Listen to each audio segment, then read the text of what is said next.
다음은 전남 담양 한평 영광 장성 출신의 새정치민주연합 이계호 의원 나오셔서 질문해 주시기 바랍니다.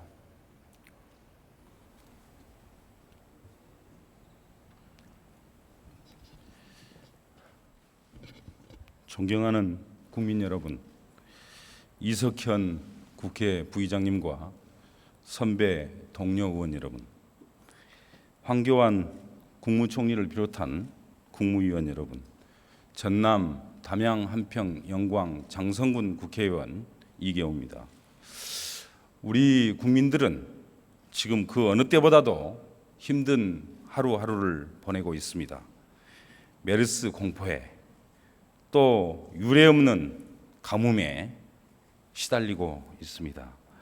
지난 5월 20일 메르스 첫 환자가 발생한 이후에 한 달 이상이 지났습니다마는 아직도 우리 정부는 여전히 우왕좌왕, 갈팡질팡하고 있습니다. 작년 세월호 참사에서 보여주었던 우리 정부의 무능과 무책임을 지금 우리 국민들은 메르스 사태에서 똑같이 다시 확인을 하고 있습니다. 정말 답답하고 안타깝습니다. 먼저 총리께 묻겠습니다.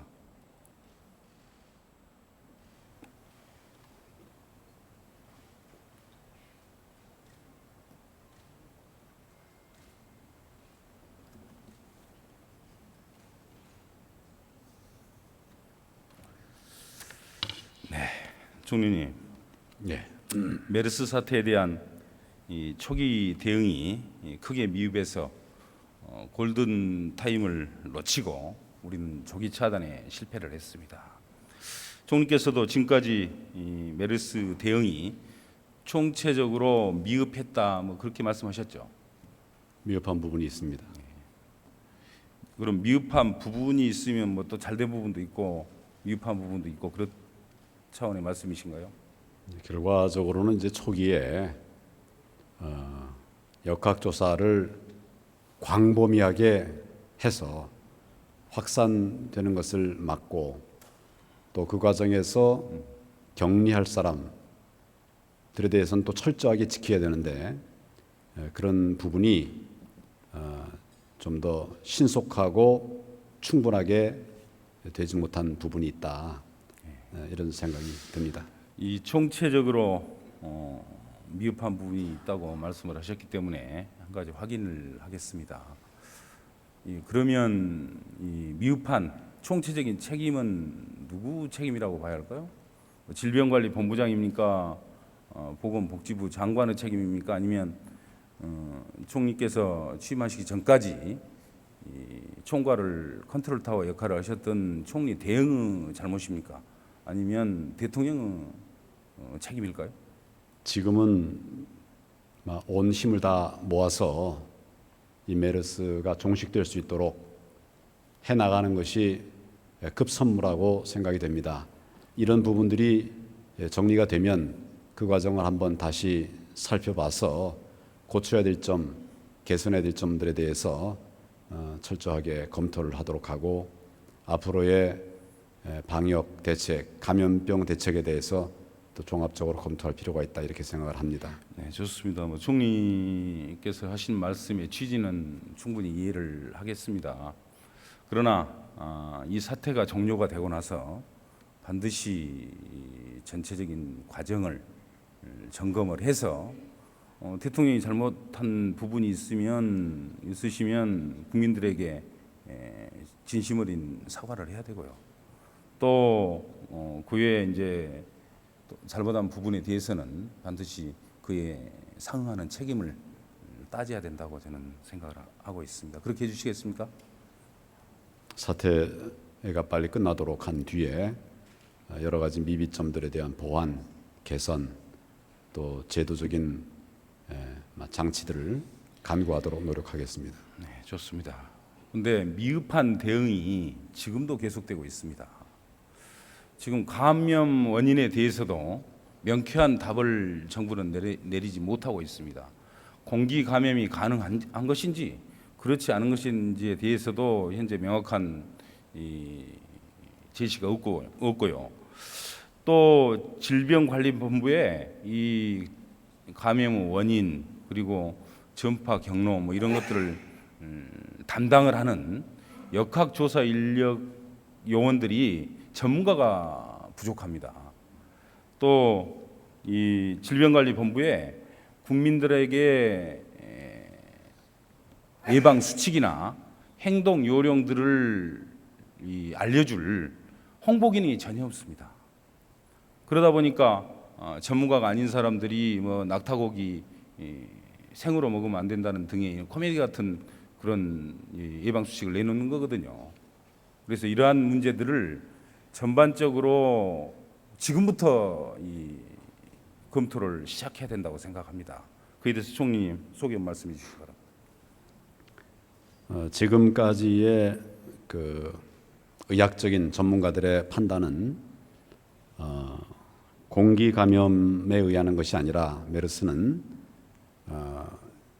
병원 감염이 원인이다 이렇게 지금 보고 있습니다. 물론 이제 그 가능성에 대해서는 100% 이렇게 장담하기는 어렵겠습니다만은 현재로서는 병원 감염이 문제고 지역 감염 또 공기 감염에 대해서는 확인되지 않기 때문에 그 부분은 우선은 좀 큰 걱정을 좀 하지 않으셔도 되지 않을까. 다만 저희는 철저하게 좀 준비를 하겠습니다. 또 역학조사관 문제를 지적하신 부분에 대해서도 수긍을 합니다. 이 사태가 처음 생겼을 때에 역학조사관이 32명이었다고 합니다. 많이 부족하기 때문에 지금 이 대처하는 과정에서 4배 가까이 단기간이지만은 그렇게 좀 증원을 했고 이 부분은 앞으로도 충분히 확보를 해서 현실적인 어려움이 생기지 않도록 역학조사관들도 지금은 부족함이 없이 충분하게 이렇게 하고 있는 것으로 알고 있습니다. 이 부분들도 좀 꼼꼼히 챙기도록 그렇게 하겠고요. 그러니까 수칙에 대한 홍보 문제에 관해서는 좀 초기에 늦었고 좀 더 빨리 했어야 된다 이런 그 의원님 지적에 공감을 하면서 조금 더 체계적인 이런 대응을 하도록 그렇게 해나가겠다. 또 그 이후에는 그런 부분에 노력을 하고 있습니다. 지금 의원님 여러 가지 말씀하신 것들을 종합적으로 저희도 메모하고 좀 더 심도 깊은 검토를 통해서 보완책을 마련하도록 노력을 하겠습니다. 꼭 그렇게 해주시기 바랍니다. 또한 이 사태 확산의 근본적인 원인이 이 우리나라 의료 체계의 공공 의료 기능이 미흡하기 때문에 그렇다는 이 지적들이 나오고 있습니다. 실제로 보면 우리 전체적으로 이제 의료 병상 기준으로 보면 지금 공공 의료 기능이 약 12% 정도 돼 있거든요. 그런데 OECD 평균이 77%입니다. 턱없이 부족한 거죠. 그런 측면에서 이 본 사태의 근본적인 원인이 거기에 있다는 지적이 있고요. 또 제가 방금 지적을 했던 이 역학조사 인력도 역시 이 같은 맥락에서 볼 수 있는 문제입니다. 역학조사를 담당하는 소위 예방의학 분야의 이 전문가들이 주로 그분들을 수요로 하는 것은 공공의료 분야입니다. 그런데 공공의료 기능 자체가 취약하기 때문에 이분들이 일자리가 없는 거예요. 일자리가 없는데 우수한 인력이 그 분야 예방의학 분야에 관심을 가질 리가 없습니다. 뭐 그런 측면에서 보면 작년 말에 경남 진주 의료원을 폐쇄했던 조치 지금 생각해 보면 대단히 근시안적이고 앞을 내다보지 못하는 그러한 조치였다 이렇게 생각하지 않을 수가 없습니다. 차제 공공의료 기능을 보강하는 방향으로 우리 의료 체제를 근본적으로 재검토할 의향은 없으신가요? 이번 사태를 계기로 해서 여러 가지 문제점들을 저희들이 면밀하게 분석을 해서 전반적인 감염병 대응 체계에 대한 검토를 하도록 그렇게 할 계획입니다. 지금 의원님 말씀하신 것처럼 공공의료 기능의 강화 부분에 관해서도 비중 있게 검토를 하는 것이 좋겠다 이런 생각을 가지고 있습니다. 총리께서는 지금 우리 정부의 역량 그리고 현재 상황을 종합적으로 고려를 할 때 이 현재의 메르스 사태가 언제까지 종료시킬 수 있다고 생각하신가요?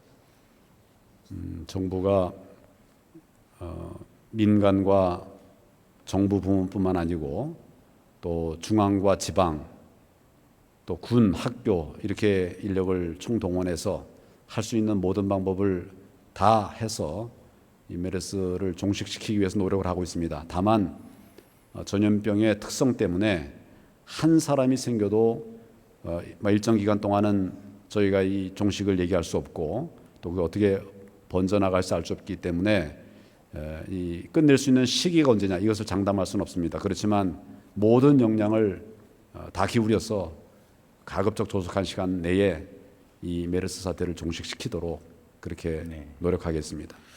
분명하고 책임감 있는 이 대응을 촉구를 드리겠습니다. 수고하셨습니다. 들어가십시오. 다음 농림축산식품부 장관님 나와주시기 바랍니다.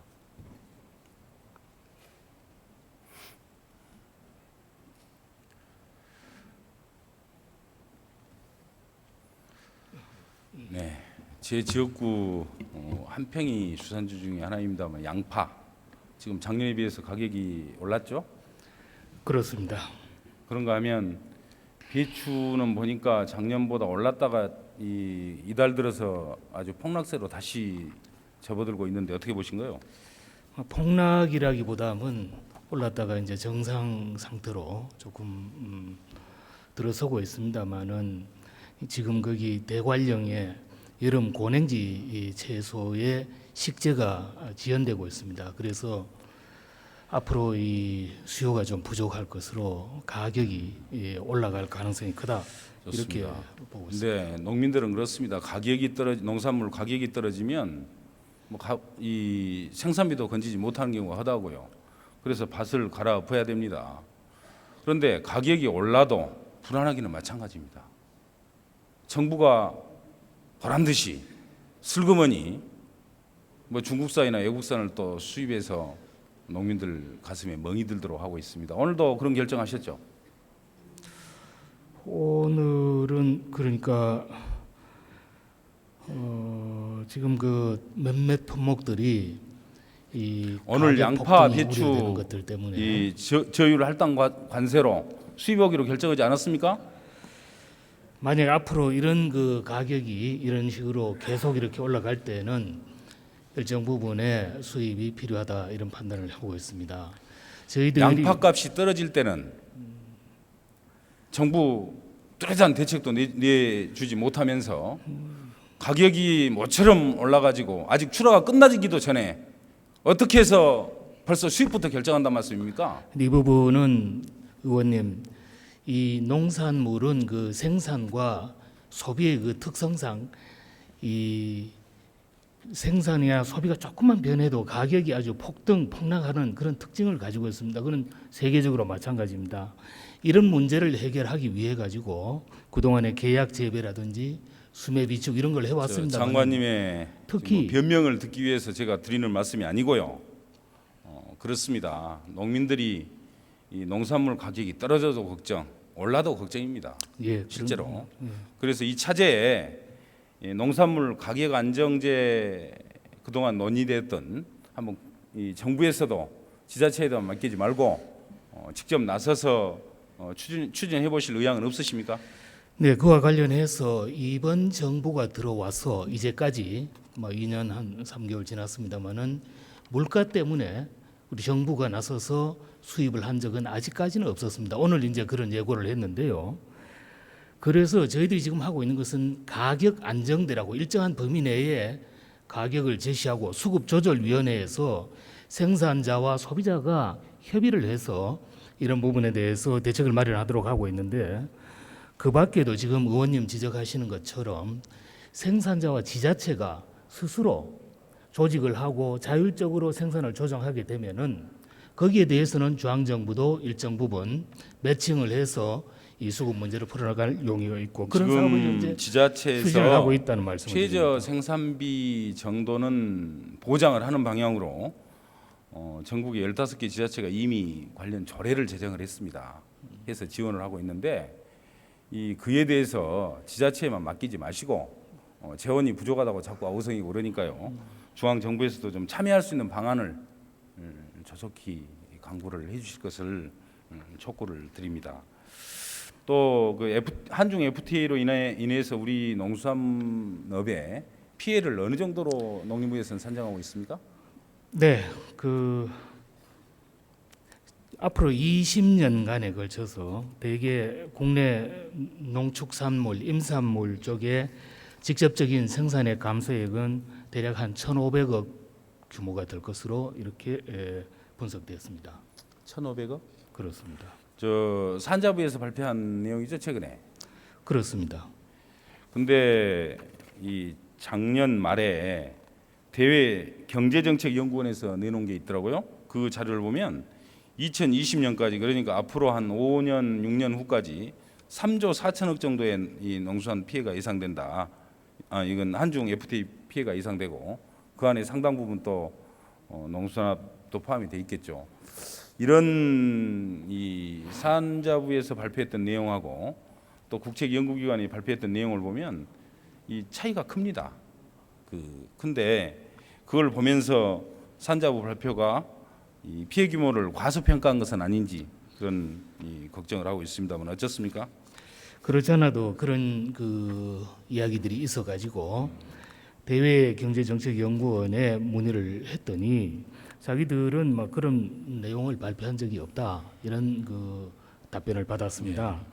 어쨌든 이번에 한중 FTA의 피해 규모가 적게 나타난 것은 협상 과정에서 어쨌든 농업 분야의 민감성을 최대한 반영하려고 애를 썼고 결과적으로 국내에서 생산하는 대부분의 농산물이 의원님 아시다시피 양허 제외되어 있습니다. 그래서 이 부분에 대한 직접적인 피해는 적습니다만은 여기에 대한 확실한 대책은 물론이고 이 한중 FTA를 계기로 해서 우리 농업의 체질 강화 또 넓어진 이 경제 영토를 활용한 수출 증대 이런 걸 위해서 농업의 미래 성장 산업화를 위한 별도의 대책도 마련하고 있다는 말씀을 올립니다. 네. FTA 피해 대책으로 정부에서 2004년도부터 시행을 하고 있는 이 피해 보전 직불제 있죠. 네. 시행이 굉장히 미흡하다고 생각합니다. 그 미흡한 원인을 보니까 발동 요건 때문에 그렇습니다. 발동 요건이 굉장히 까다롭거든요. 그래서 하루빨리 발동 요건을 좀 완화를 해서 정부에서 홍보를 하는 대로 실질적으로 농민들에게 이 혜택을 주는 방향으로 제도가 개선이 돼야 된다고 하는데 장관님의 소견을 말씀을 해주시기 바랍니다. 네, 그동안도 사실 피해 보전 직불과 관련해서는 발동 요건을 80%에서 90%로 또 보전 비율도 80%에서 90%로 지금까지 조금씩 이렇게 고쳐왔습니다. 시행 기간도 당초에 7년에서 현재 10년까지 이렇게 확대를 해왔습니다만은 이 문제는 지난해 우리가 한영연방 FTA 때 한중 FTA 대책을 마련할 때는 이것도 같이 협의를 하자 이런 여야정 합의가 있었기 때문에 대책 마련 시에 같이 좀 협의가 되도록 그렇게 하겠습니다. 농지가 계속 감소하고 있죠. 네. 또 감소뿐만이 아니고 속도가 아주 심각합니다. 근데 농지가 가지고 있는 생태 보전의 어떤 기능, 그건 장관님께서도 잘 아실 겁니다만은 그것과 관련해서 농지 감소 속도를 좀 완화시키는 방향으로 생태 보존 직불금을 도입을 해야 된다고 생각을 하는데 그에 대해서 어떻게 생각하시는지요? 네, 우리도 사실 최근 몇 년 사이에 직불금 제도를 상당히 많이 강화를 해왔습니다. 아직도 부족하긴 합니다만은 9개 종류의 직불금이 있고 전체적으로 순 직불금만 하더라도 1조 5천억 정도, 또 직불성 이런 지원까지 합하면 거의 2조 3천억 정도의 직불금을 지금 지불을 하고 있습니다. 그럼에도 불구하고 일본이나 미국 이런 선진국에 비해서는 낮은 수준에 있기 때문에 직불금을 조금 더 예를 들면 확대를 해야 된다 하는 의원님 지적에는 기본적으로 공감을 합니다. 다만 생태 보전 직불 이런 부분들은 현재도 그 유사한 직불금들이 몇 가지 있습니다. 그래서 이런 것들과의 중복성이라든지 혹은 또 설사 이런 것들을 한다고 하더라도 납세자들이 좀 공감을 얻어야 되기 때문에 이런 것들을 종합적으로 생각해서 좀 신중하게 검토를 할 필요가 있다 이런 생각을 가지고 있습니다. 적극적인 검토 부탁을 하겠습니다. 네, 수고하셨습니다. 산자부 장관님.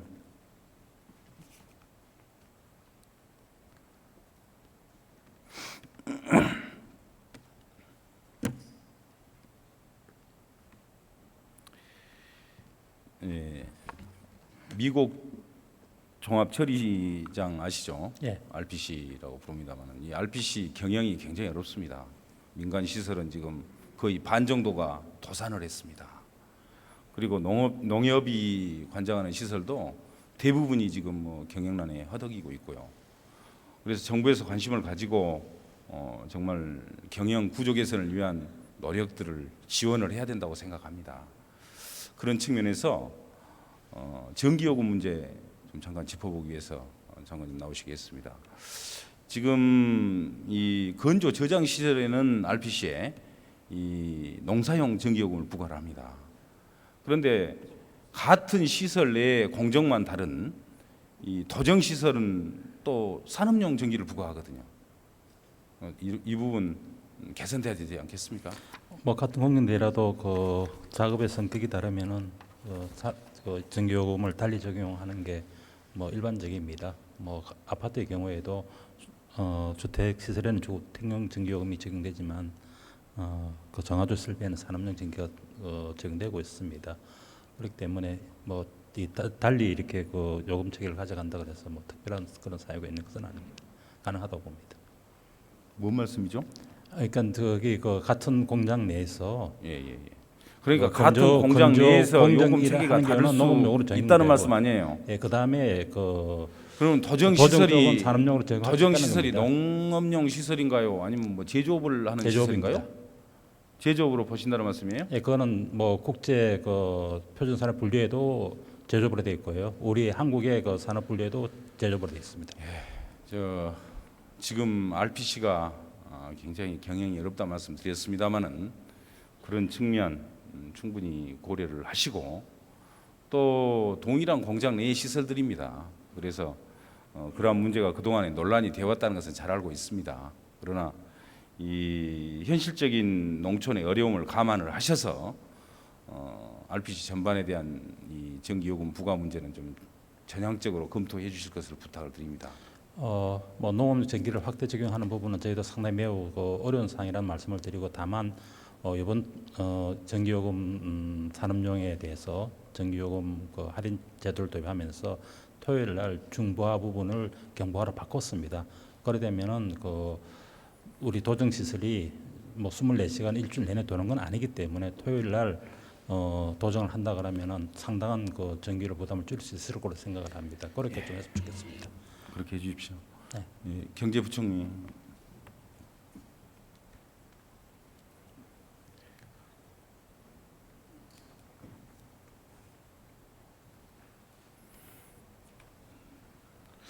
국내산 민물장어 주산지가 주로 어딘지 아시나요? 네, 원인 지역구 그 근처에 제 지역구가 예. 태반을 생산을 합니다. 근데 요즘 가격이 많이 폭락을 하고 있고요. 그런가 하면 이 수입산은 또 아주 시장 점유율이 폭증을 하고 있습니다. 근데 문제는 지금 원가 미만의 생산 원가 미만으로 출하를 할 수밖에 없습니다. 수입가가 낮기 때문에. 이 생산 어민들의 아우성이 뭐냐면 이 지역의 이 통관 있죠, 통관? 네. 통관과 원산지 단속이 안 되고 있다는 거예요, 제대로. 네. 이 통관 절차도 보면 제도가 허술하기 이를 데 없습니다. 이 세관장이 확인할 필요가 있을 경우에 이 수입업자들로부터 샘플을 제출받아서 유관으로 조사한다 이렇게 돼 있거든요. 또 이 원산지 단속도 보면 실적이 최근에 대단히 미흡합니다. 그래서 이러한 점들을 고려를 해서 통관 및 원산지 관리를 좀 철저하게 해주셔야 되겠는데 이에 대해서 의지를 이 자리에서 표명을 해주시기 바랍니다. 예, 그 민물장어 의가에서 많은 고통을 받고 있다는 얘기를 잘 듣고 있습니다. 그래서 민물장어 수입이 7, 8월에 아마 집중적으로 이루어질 것 같은데 이때 통관 관리를 대폭 강화를 하겠습니다. 지금 그 의원님 말씀하신 이 민물장어뿐 아니라 우리 농림업, 축산 뭐 이런 쪽에 원산지 부분이 제대로 관리가 안 돼서 우리 생산 농가의 피해가 굉장히 많기 때문에 제가 그 국회에 있을 때부터 하여튼 이 원산지 부분은 철저하게 관리 감독을 잘 할 수 있도록 관세청에 계속 주문을 하고 있습니다만은 네. 이번에 지금 지적해 주셨기 때문에 민물장어 부분에 대해서도 철저하게 원산지 단속을 하도록 그렇게 관세청에 철저를 하겠습니다. 기해 주시기 바랍니다. 네. 예, 수고하셨습니다. 마지막으로 총리님 지역 현안 한 가지만 확인을 하도록 하겠습니다.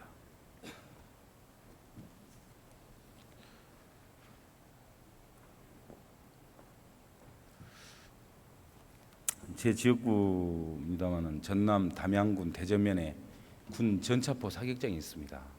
그 사격장으로 인해서 주민들이 지금 30년째 소음과 진동 때문에 큰 피해를 보면서 이전을 요구를 하고 있습니다. 정부에서도 여러 차례 이전이 필요하다는 점에 대해서는 인정을 합니다.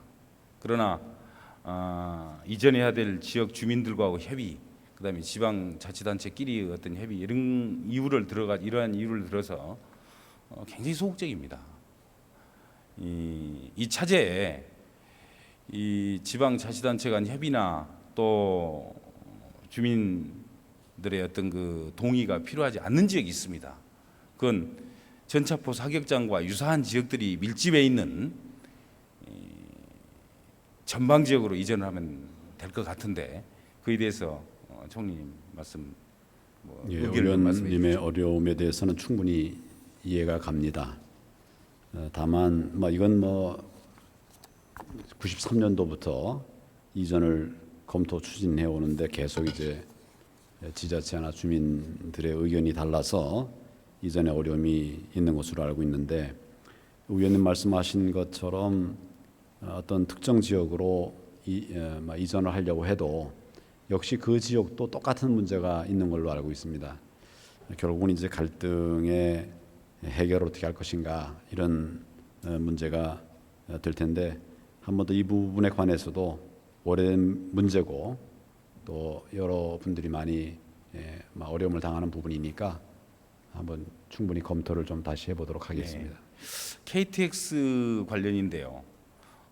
지금 서대전 경유선이 익산까지 가고 중단이 됩니다. 그 선을 연장을 좀 해서 김제, 장성, 광주로 있는 그런 노선이 가능한데 그에 대해서 정부에서 지난번 총리께서는 긍정적인 답변을 해주셨습니다. 우리 총리께서도 그 문제에 대해서 적극적인 검토를 부탁을 드립니다. 네, 한번 검토를 관련 부처와 하도록 하겠습니다. 네, 수고하셨습니다. 예.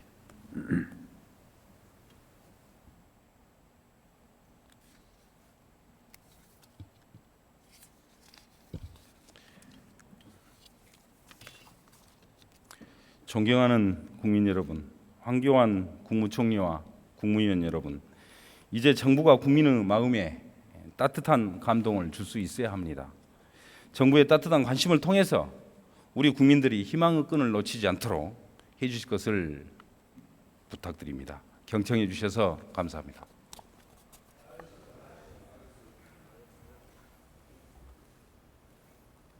이교 의원님 수고 많았습니다.